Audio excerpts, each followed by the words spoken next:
Alright, in version 3.2, we are getting a total of 6 character banners. Of course, players are going to go crazy on Castorice and Anaxa as they are the new units for this patch. But what about the Rerun units? What is their current place in the current meta of Honkai Star Rail? That's what we are going to discuss today. So leave a like if you find this video helpful, and let's get started. Lootbar.gg is the best top-up platform for games like Honkai Star Rail, Genshin Impact, and even Zenless Zone Zero, with tons of positive reviews and insane discounts for every item compared to the in-game ones. You just go to lootbar.gg, select your preferred game, select the pack you want to purchase, then paste your UID, select your region, and that's it. Click on top up now, and within a moment, you get your jades. Lootbar provides fast and easy user experience and a totally secure way to buy currency, as all the topping up is done through official Hoyoverse routing channels. So don't you worry, it's totally safe. And this also applies to PlayStation and Xbox users, if you can place orders through Lootbar. Some of your favorite and well-established content creators also uses Lootbar. So go and check out lootbar.gg right now. Link is in the description and in the pinned comment down below. Alright, first, let's go through all the new units. Starting with Castorice. We all know what she does. I just released my Castorice guide as well, so go check it out if you haven't yet. Now, what makes Castorice so good, both for a new player or a veteran? For someone who just started playing or is returning to the game for the anniversary, Castorice has very high pull value, and there are a lot of reasons behind it. First is her overall gameplay. Castorice does not consume energy or skill points, and for a new player who won't have the best supports, you don't have to bash your head around skill point management or energy generation. Of course, there are optimal rotations to play her, but with her crazy multipliers and self buffs, even with suboptimal combos, you can easily tackle any endgame challenge. Secondly, we have our global passive, which is kinda like a simple revive, but I like to call it as a one-turn immortality, meaning whenever any of your ally takes a killing blow, they don't die instantly, and if you're able to heal or shield them before their next turn, they stay alive. And it's not as important for long-term players, but for someone new, this is great for getting all the stars in MOC, where the last condition is to have all units alive. Third, we have her supportive capabilities. Castorice can reduce enemy resistance, increase her whole team's damage, and she can also make your entire team super tanky. Everything a new player needs. Lastly, we have her banner. The 4 stars on our banner are Galaga, Pella, and Lynx. Now, Lynx might not be as useful, but Galaga is one of Castorice's best teammates, and Pella is a great universal support as well. If you don't have other options, then a team with Pella, Galaga, and RMC will be your best Castorice team for now. Also, we are getting either Ruanmei or Locha for free, and for a new player, you can choose Ruanmei, and that will be an upgrade over Pella. For a veteran, well, if you have been playing this game for some time, and you know how Star Rail's meta works, you don't need me to tell you how insane of a unit Castorice is. Through my calculations, she still has the highest one-shot nuke potential in the game. Herta is very close, but she needs more setup than Castorice. Also, Castorice still does not have a fully established best team yet. Future characters like Hyacine will make her even better. So with her, you can slowly build an insane team for your account instead of waiting for older units. But specifically for older players, there are also a few situations where you shouldn't pull for Castorice. This is not the case for new players, of course, because I think for a new player, Castorice has the highest pull value among all the current banner units. But for someone who has been playing HSR for a while and have other version 3 main DPS units, like Herta or Mighty, then Castorice's pull value decreases by a bit. No matter how busted she is still a DPS, and they usually don't have the longest shelf life in Honkai Star Rail's meta. Also, Castorice can have a few issues with supports, like both Mighty and Castorice really want Tribi. There is a potential team where you can use both Mighty and Castorice together, but it's still untested, so I can't really say much about it. And lastly, we also have our whole Lycone situation, where new players aren't as affected, as you can just use the 3-star Lycone Reminiscence, or even the MOC shop Lycone. You don't have to min-max your damage that early in the game. But for veterans, if you cannot get her Lycone, her damage falls down a bit. Overall, if you are a new player, just pull for Castorice. She's such a great unit for you guys. For veterans, I'd say look at your account and see if you need to pull for Castorice or not. Also, her animations are sick as hell. So if you want to pull for her just because you like her, then who am I to say otherwise? Next, we have Anaxa, the new unit for the second half of patch 3.2. And I've been kinda harsh on Anaxa from the very start, and I found out I was wrong. It was my mistake, because I was too focused on building him as a hybrid. So now I can give my take on him after I realized my mistake. First, what makes him good? Anaxa is an AoE DPS, and yes, I'm not calling him as a sub DPS anymore. He's also a debuffer, where he can implant all 7 weaknesses onto the target. And also his skill, which is the majority of his damage, is a bounce attack. So even if there are less enemies on the field, he can still dish out all of his damage to that enemy. He also has buffs like crit damage for himself, and if you do play him in a dual DPS comp, then he can provide 50% damage boost to his entire team. Now I was wrong with his builds. I was trying to build him as a hybrid with an ERR rope and ERR set, but in order to maximize his potential, you need to build him as a main DPS with damage based sets and a lot of attack, and with that, his damage is much higher than Jade, even as a sub DPS with Herta. You can wait for my next video, which will be a full Anaxa guide, where I'll talk more about his builds. Anyways, should a new player pull for Anaxa? If you start playing when the Castorice banner is still up, then I'd say just dump all your J's on her banner. Anaxa's damage is solid, but it's nothing compared to Castorice. Also, the 4-star characters on his banner are trash compared to what Castorice has on her banner. If you do start after Castorice's banner,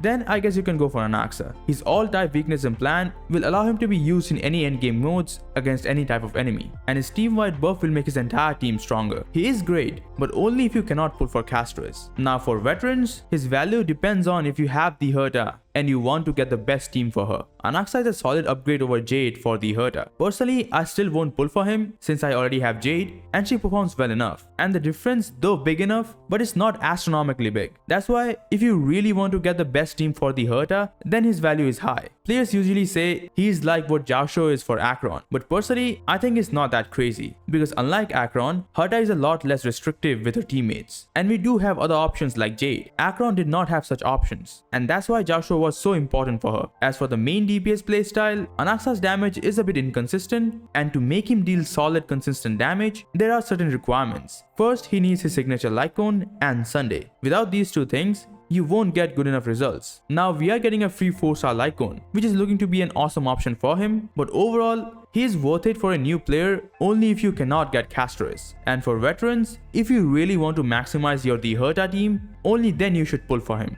By the way, if you're enjoying the content, please consider subscribing as it does help the channel grow and motivates me to make more content for you guys. Now, let's dive into the reruns for this patch. So if you have been around this channel for a while now, you already know my takes on rerun banners. In terms of account value, I never recommend pulling on rerun banners, especially for damage dealers, because getting a rerun means that the damage dealer has been overshadowed. And the only reason I'd ever recommend pulling on rerun banners is if you like a DPS and is okay with investing in premium supports to make that DPS good, or if the unit is a support. Now to elaborate on this, especially for these 4 rerun units, first let's throw this trash out of the window. Sorry to all the Ratio fans out there, but he's just not good. Now we are left with these 3 units. Now among these, the least valuable unit is Acheron. She is our previous anniversary unit, and also the unit that defined a new standard for damage dealers when she came out. But after a year, there are way better damage dealers who takes less investment and deal more damage. Acheron is also a unit that really wants her Lycone, like Castorice. Maybe this is going to be the trend for every anniversary unit. For a new player, investing in an older DPS is not recommended. HSR has a really bad power creep issue, where DPS at most survive for 3 to 4 patches before getting power creep, and they always make the new endgame challenges cater towards the banner units. And we have seen the effects of this with Acheron as well. Even in Pure Fiction, which is pretty much the easiest endgame challenge, my E0 S1 Acheron, even with her premium team, performed really bad. And this is going to happen for every DPS eventually. The Herta, Maide, and even Castorice. So the best course of action for any new player is to invest in new damage dealers, where their best teammates haven't been released yet, so that you can build your best team as you go. That's why I recommend a unit like Castorice. For an older player who is looking to get Acheron, trust me, she's not good enough. In order to keep up with her current damage dealers, she needs premium investments like Eidolons and Jiaoqiu. And if you're willing to get that for her, you love her that much, then sure, go for it. Overall, for a new player, Acheron is just not worth it at all. And for veterans, it's all about your choice, because she has been on and out of the meta for some time now.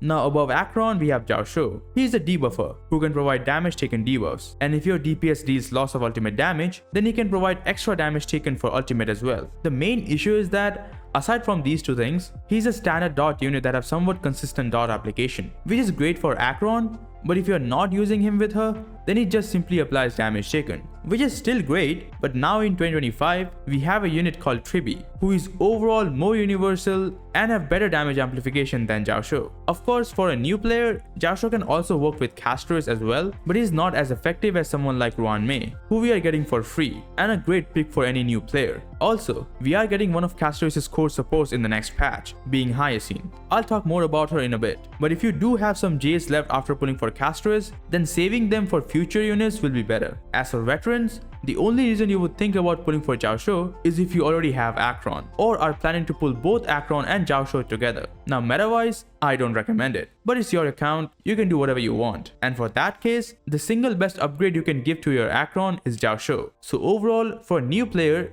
don't pull for him. And for veterans, if you really want to make your Acheron good, then sure, go for it. And there's also one quick point that some other players pointed out to me, is that the current enemies really counter Jiaoqiu's debuff application. He is great because he can consistently apply debuffs, which then generate ultimate points for Acheron. He can do this because his debuff gets applied whenever the enemy takes turn. But the current major enemies like Nikado and the lances that he summons, they don't really take actions. And because of that, Jiaoqiu's insane debuff application gets heavily affected. And this is probably one of the reasons why Acheron couldn't perform that well in the current endgame challenges. So just think before pulling these units, because Hoyoverse is perfectly fine with making content that trashes the older units to make the new units shine. And finally, the one character that has the highest value among the Rerun units is Fugue. And there's only one reason behind this, and that is because Super Break teams are still performing great. They are still in the meta, unlike Acheron. And Fugue, being one of the core units for any Super Break team, makes her valuable. She basically enables Super Break. Without her, there is no Super Break. Now I know we do have the Harmony MC, but given the new Remembrance MC is becoming more and more of a necessary unit to have for any account, especially for the new version 3 teams, having Fugue in your account will allow you to use your RMC for your other teams. Now for new players, I would still not recommend pulling for her either, just because this is an older team archetype. And as I said earlier, the best thing to do for a new player is to invest in upcoming units and teams. For older players who already have break units like Firefly or Rappa and are still using HMC, getting Fugue is going to be a really good decision for your account, as then you can use RMC with your other teams. Now, what about future units like Hyacine or Cipher? Well, we still don't have that much info on them. There are some bits and pieces going around on the internet, but I'll make a separate video on them when the beta starts. But to give a simple overview, Cipher, being a Nihility unit, has a unique debuff that is kinda similar to Topaz and Numbi's Proof of Death status, which allows Numbi to do follow-up attacks. And here as well, Cipher is looking to be a sub DPS of sorts, where she deals follow-up attack with her unique debuffs. We can evaluate her potential after we get more info about her multipliers. But the character I'm more excited about is Hyacine. She is looking to be a sub DPS as well, but she can also heal and increase max HP of her allies. So My Day and Castorice team can look forward to an upgrade. Also, since Hyacine is a Remembrance unit, that means she has her Memo Sprite, which can be another unit on the team. And more units means more HP drain and more healing. And that means more ultimate points for Castorice. We already kinda knew this, but Hyacine will have the most synergy with Castorice. So for a simple roadmap, for a new player who starts with the Castorice banner, I recommend pulling for her. Try to get a Lycon if you can, and then save for Hyacine. You can pick Ruanmei for free with the anniversary rewards, and with RMC, you have a really good team ready for Castorice. In case you couldn't pull for Castorice, then I recommend pulling for Anaxa, and then wait. See how the new units function with Anaxa first. Wait for my videos on Cipher and Hyacine, or any other content creators, before making your final decision. As for veterans, you don't need any roadmaps, just pull for units that you need in your account, or the units that you like.